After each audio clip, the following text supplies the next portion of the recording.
Bien le bonjour et bienvenue sur la chaîne La Santé Simplement. Aujourd'hui, on fait une vidéo sur la constipation. Vous savez, la constipation, c'est, je crois, un des thèmes qui a le plus marché sur ma chaîne. J'avais fait une vidéo il y a quelques années sur le fruit méconnu de la constipation qui était le kiwi. Et ça avait bien marché. Vous aviez été assez sensible à ce sujet. Et en même temps, c'est normal puisque la constipation, je crois que c'est 30% des patients en France, ou en tout cas 30% des personnes, pas des patients, 30% des personnes qui peuvent justement, si je dis pas de bêtises, 30% des personnes qui sont justement sujets à la constipation, donc c'est assez énorme. Donc là, je voulais vous proposer justement une vidéo là-dessus, parce que je suis tombé sur une étude qui m'a vraiment plu, et qui permet de cibler un peu quels sont les végétaux qui améliorent vraiment la constipation. Donc vous voyez, c'est une étude qui a été réalisée aux États-Unis pour vraiment essayer de faire la part des choses sur quels sous-types de végétaux vont être plus spécifiques justement en termes d'efficacité sur la constipation. Donc en gros, examiner si différents types de légumes sont associés à un risque réduit de constipation. Voilà ce qui a été étudié. Et puis, allez, la définition de la constipation dans cette étude, c'était les sels durs avec une échelle de Bristol. Si vous êtes médecin, vous connaissez cette échelle-là. Encore plus si vous êtes hépatogastroentérologue. Donc l'échelle de Bristol, c'est connu depuis très très longtemps pour catégoriser vos sels. J'aurais presque pu vous mettre un capture d'écran, c'est assez intéressant. Vous avez des sels très très durs, des sels en crotte de mouton, des sels liquides. Voilà, elles sont catégorisées sur une échelle, je crois qu'elle va de 1 à 7 ou à 8 à vérifier de tête.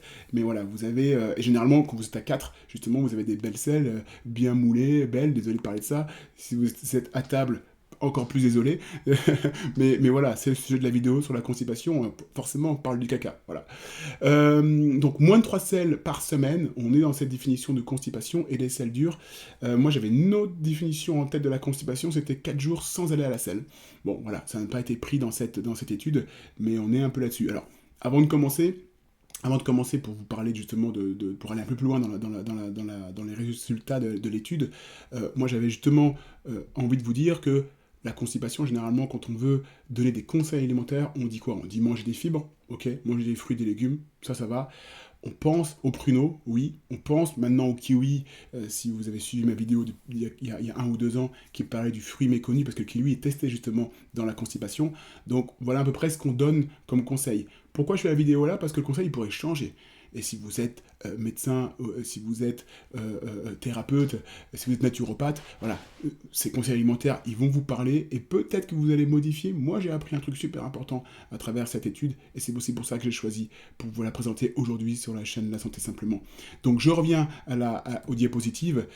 On est sur 13 860 Américains de 45 à 47 ans, généralement plutôt en surpoids, où l'IMC est à 28 et 29, donc le surpoids c'est quand il est au-dessus de 25, l'IMC c'est l'indice de masse corporelle, et on avait à peu près 50-50 au niveau homme, au niveau femme. Donc ces participants n'étaient pas tous constipés, certains avaient des selles, des transits un peu ralentis, mais en tout cas des constipations avérées, et ben, c'était 1405 patients sur ces 13 860. Euh, Qu'est-ce qui s'est passé? On a demandé, en fait, on a fait des recueils téléphoniques, on a fait une enquête transversale, on voit les gens, on les appelle, on les interroge. Est-ce que vous êtes allé aux toilettes aujourd'hui? Ah, ok, pas encore, ok, on vous rappelle demain. J'exagère, mais c'est un peu comme ça que ça se passe. Et surtout, on leur demande aussi qu'est-ce qu'ils mangent comme légumes.